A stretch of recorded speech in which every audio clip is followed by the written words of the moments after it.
ঢুকে জাতির পিতার ছবি নিয়ে অপমান করেছে, এত সাহস কোথা থেকে পায় আমি জিজ্ঞাসা করি। আমি জানি না আমাদের হাই কমিশনার এখন কারা বসেছিল এবং তারা সেখানে কিছুই করতে পারলো না কেন, সেটাও বড় প্রশ্ন। আর আমি আমার প্রবাসী যারা বাঙালি, না আমার প্রবাসী বাঙালিদেরও আমি বলবো যে যারা এই ঘটনাগুলি ঘটিয়েছে তারা চলাফেরা করে না, তাদের দেখেন না। যে হাত দিয়ে জাতির পিতার ওই ছবি নিয়ে তারা ভেঙেছে, তাদের যা উপযুক্ত করা উচিত সেটা করতে হবে। হাই কমিশনে ঢুকে জাতির পিতার ছবি নিয়ে অপমান করেছে, এত সাহস কোথা থেকে পায় আমি জিজ্ঞাসা করি।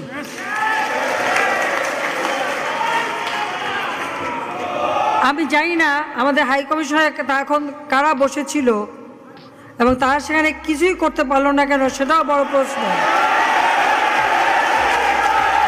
আর আমি আমার প্রবাসী যারা বাঙালি, না আমার প্রবাসী বাঙালিদেরও আমি বলবো যে যারা এই ঘটনাগুলি ঘটিয়েছে তারা চলাফেরা করে না, তাদের দেখেন না। যে হাত দিয়ে জাতির পিতার ওই ছবি নিয়ে তারা ভেঙেছে, তাদের যা উপযুক্ত করা উচিত সেটা করতে হবে।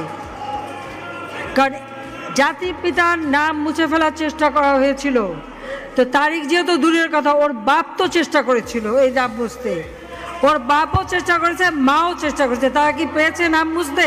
পারে নাই। ইতিহাস কখনো কেউ চাপা দিতে পারে না। আর জাতির পিতা তার 7 মার্চে ভাষণে বলে গেছে যে বাঙালিকে কেউ দাবায় রাখতে পারবে না, পারে নাই দাবায় রাখতে। তা আজকে এত বড় দুঃসাহস হয়ে যায়। হ্যাঁ, আমি প্রধানমন্ত্রী এসে আমারটা যা করুক ওটা আমি কিছু মনে করি না, কিন্তু যিনি আমাদের জাতির পিতা, যার আইন আছে, সেখানে হাত দেবে এত সাহস কোত্থেকে পেল? তারিখ যে ভুলে